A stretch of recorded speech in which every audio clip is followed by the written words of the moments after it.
বাংলায় কি আর আমরা মাস কমার্শিয়াল সিনেমা দেখতে পারবো না? মানে কত গুপ্তধন জকের ধন দেখে যাব, হয়তো দেখা যাবে সারা বছর ধরেই গোয়েন্দা সিনেমা আর ফ্যামিলি ড্রামা আসছে। আচ্ছা, আমি দেখে এলাম ধ্রুব ব্যানার্জি পরিচালিত সপ্তদিগার গুপ্তধন সিনেমাটা, যেখানে অভিনয় করছেন আবির চ্যাটার্জি, অর্জুন চক্রবর্তী এবং ঈশা সাহা। এই সিনেমাটা হচ্ছে গুপ্তধন সন্ধানের ফ্র্যাঞ্চাইজির ফোর্থ পার্ট। ওকে, অর্থাৎ চতুর্থ নম্বর সিনেমা এইটা। কর্ণ সুবর্ণ গুপ্তধনের পর এই সিনেমাটা রিলিজ হয়েছে থিয়েটারে। কালকের আমি সিনেমাটা নন্দন থেকে দেখে এসেছি, পাবলিক রিভিউ দেওয়া আছে, পারলে আপনারা চেক আউট করতে পারেন। তো যাই হোক, সিনেমাটা আমার কেমন লাগলো সেটা বলার আগে সিনেমার যদি গল্পর ব্যাপারে এখানে আমি ছোট্ট করে বলি। এখানে চাঁদ সদাগর বা রাজা প্রতাপাদিত্যর যে ইতিহাস, মানে তাদের যে গুপ্তধনের ইতিহাস, সেটার ব্যাপারে আবির চ্যাটার্জি অর্থাৎ সোনাদা জানতে পারছে, সোনাদা এবং তার টিম জানতে পারছে। এরপর সেই জানার পর তাদের কিন্তু সাথে একটা খারাপ ব্যাপার ঘটে। তারা কিন্তু এই চাঁদ সদাগরের ইতিহাসের ব্যাপারে জানতে পারছে, আবির, ঝিনুক এবং সোনাদা।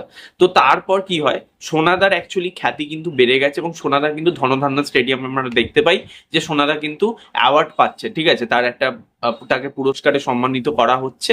এবং কোনোভাবে একটা কোনো গ্যাংয়ের মানে ট্র্যাপে পড়ে তাদেরকে কিন্তু সুন্দরবনে নিয়ে যাওয়া হচ্ছে এবং জোর করেই ওই যে চাঁদ সদাগরের যে গুপ্তধন সেটা খোঁজানোর চেষ্টা করা হচ্ছে। এবং এই যে যারা নিয়ে যাচ্ছে তারা কারা, তাদের উদ্দেশ্য কি, এবং সোনাদা কি করে এই হার্ডেলগুলো পেরোতে পারে, আদেও কি গুপ্তধন পায় কি পায় না, সেটা জানতে হলে আপনাকে নিকটবর্তী সিনেমা হলে গিয়ে সপ্তদিগার গুপ্তধন সিনেমাটা দেখতে হবে।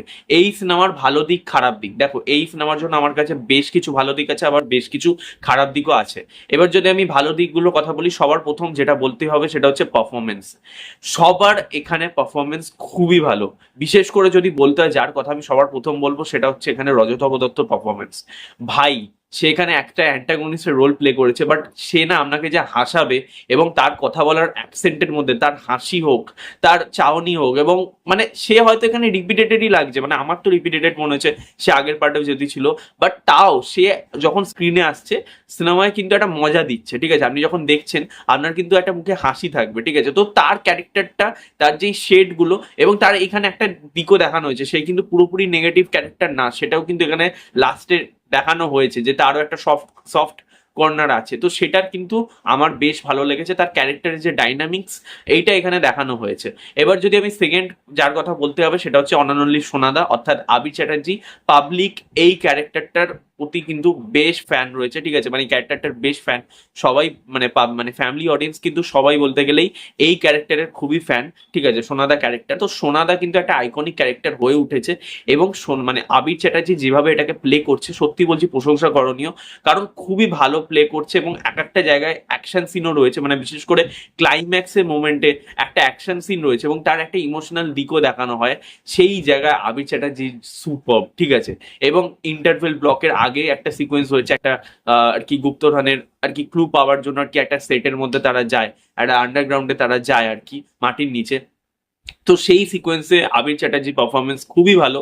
তো আবির চ্যাটার্জি এখানে কিন্তু তার এক্সপ্রেশন বলি, তার ডায়লগ ডেলিভারি বলি এবং তার বুদ্ধিমত্তা দিয়ে কিন্তু সে খুবই ভালো কিন্তু এখানে পারফরমেন্স দিয়েছে। এবার যার কথা বলতেই হবে সেটা হচ্ছে অর্জুন চক্রবর্তী। তার কমিক টাইমিং, সে অনেকবার আগের যারা দেখেছে আর কি সিনেমাগুলো, অনেকে যারা একটু মানে যারা একটু ম্যাচিওর অডিয়েন্স, তার কিন্তু কমিক টাইমিং সবাই খুব একটা পছন্দ করে না, ফ্যামিলি অডিয়েন্স বাদ দিয়ে। এবার এই সিনেমাতে কিন্তু তার কমিক টাইমিং গুলো ভালো, এবং সেটাই কিন্তু খুব বেশি মানে জোর করে করে হাসানো, কাতুকুতু দিয়ে হাসানো সেটা কিন্তু নেই। একদম স্লাইট কমেডি রাখা হয়েছে, স্লাইট হিউমার রাখা হয়েছে, আপনার কিন্তু মুখে একটা হাসি থাকবে।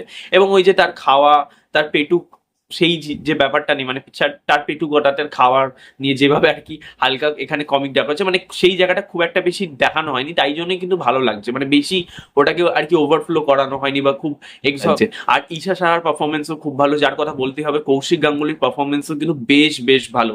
তার ক্যারেক্টারটা এখানে খুব ভালোভাবে কিন্তু এস্টাবলিশ করা হয়েছে।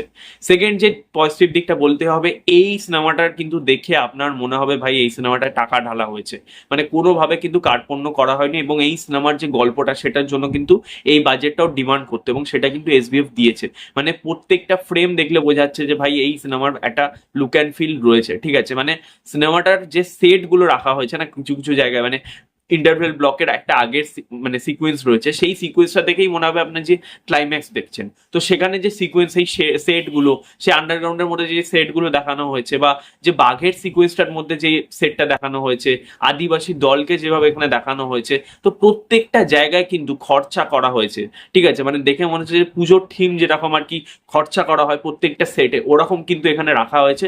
দেখতে কিন্তু খুবই ভালো লাগছে, প্রিমিয়ামনেস কিন্তু প্রত্যেকটা সিনে রয়েছে। ঠিক আছে, এবার যদি আমি একটা থার্ড পজিটিভ দিক যেটা বলতেই হবে সেটা হচ্ছে ব্যাকগ্রাউন্ড মিউজিক। বিক্রম ঘোষের ব্যাকগ্রাউন্ড মিউজিক অ্যাজ ইউজুয়াল খুবই ভালো। যেখানে যেখানে আর কি মনোলগ চলছে, পাশে একটা এরকম ব্যাকগ্রাউন্ড মিউজিক চলছে, সেটা খুব সুন্দরভাবে ব্লেন্ড হচ্ছে সিনের সাথে, তো দেখতেও কিন্তু খুব ভালো লাগছে। তো ওভারঅলে কিন্তু ব্যাকগ্রাউন্ড মিউজিকও খুব ভালো। আর একটা যেটা কথা বলতেই হবে, সেটা আমি বলবো না খুব বেশি পজিটিভ দিক, বাট হ্যাঁ ওটা অনেকেই হয়তো ধরতে পারবে না, তাদের একটু হয়তো মনে হতে পারে যে ভাই মানে এটা কি হলো। তো যে টুইস্টটা দেখানো হয়েছে, লাস্টে একটা টুইস্ট রয়েছে, সেটা কিন্তু এখানে অনেকের ক্ষেত্রে ওয়ার্ক করবে, যদিও বা আমার ক্ষেত্রে খুব একটা ওয়ার্ক করেনি, কিন্তু অনেক অডিয়েন্সের ক্ষেত্রে এই টুইস্টটা কিন্তু ওয়ার্ক করতে চলেছে। এবার যদি নেগেটিভ দিক বলতে হয়, ভাই দেখো সবার প্রথম নেগেটিভ দিক হচ্ছে এই সিনেমার গল্প, সেটা কিন্তু ভালো হলেও এক্সিকিউশন কিন্তু খুব একটা ভালো না। অর্থাৎ এই যে ইতিহাস, সেটাকে কিন্তু এরা ঠিকভাবে এস্টাবলিশ করতে পারেনি আমার যেটা মনে হচ্ছে। মানে এই যে প্রত্যেক সিনেমাতেই অ্যানিমেটেড ভাবে দেখিয়ে দিচ্ছে, যেহেতু তাদের বাজেট নেই বলে, সেই জায়গাটা আমার বিরক্তিকর লাগে। ঠিক আছে ভাই, কিছু তো ইউনিকনেস আনো প্রত্যেকটা সিনেমার। মানে আমি আগের পার্টগুলো আপনি দেখুন, এই সিনেমাটাও দেখুন, দেখবেন আপনি ফরম্যাট বা টেমপ্লেট পুরো এক। শুধু আগের পার্টগুলোতে একটা কারোর বাড়িতে গিয়ে থাকতো, এখন এখানে কোনো বাড়িতে গিয়ে থাকছে না, এখানে জাহাজে থাকছে, বা ওই সুন্দরবনের কোনো একটা জায়গায় গিয়ে থেকে যাচ্ছে, এই হচ্ছে, মানে কারোর বাড়িতে গিয়ে থাকছে না, এটাই শুধু চেঞ্জ রাখা হচ্ছে। বাদ বাকি যে টেমপ্লেটটা, এই যে ক্লু গুলো পাচ্ছে কিভাবে, সেটা পুরো আগের সিনেমাগুলোর সাথে পুরো সিমিলারিটি রয়েছে। ঠিক আছে, তাহলে ভাই নতুনত্ব কি রয়েছে? নাথিং টু নিউ, মানে কিছু নতুনত্ব আমার লাগেনি গল্পের মধ্যে।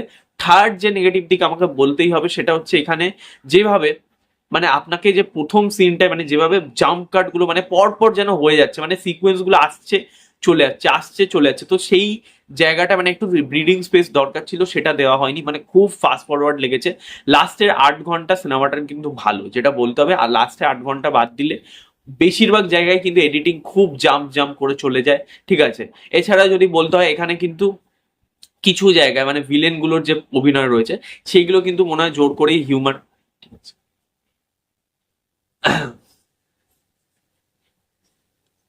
ওকে।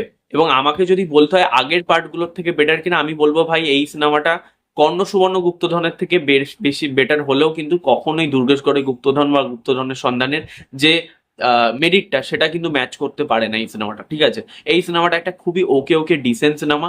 কমেডি এখানে ওয়ার্ক করে, যেভাবে এখানে সিচুয়েশনাল কমেডি রাখা হচ্ছে, ফ্ল্যাপস্টিক কমেডি রাখা হচ্ছে, সেটা কিন্তু আপনার ওয়ার্ক করবে। কিন্তু ভাই এখানে কিন্তু যে মেন প্লটটা মানে টিজার হান্টের যে ব্যাপারটা, সেটাই এখানে কিন্তু খুব একটা ভালোভাবে এস্টাবলিশ করা হয়নি।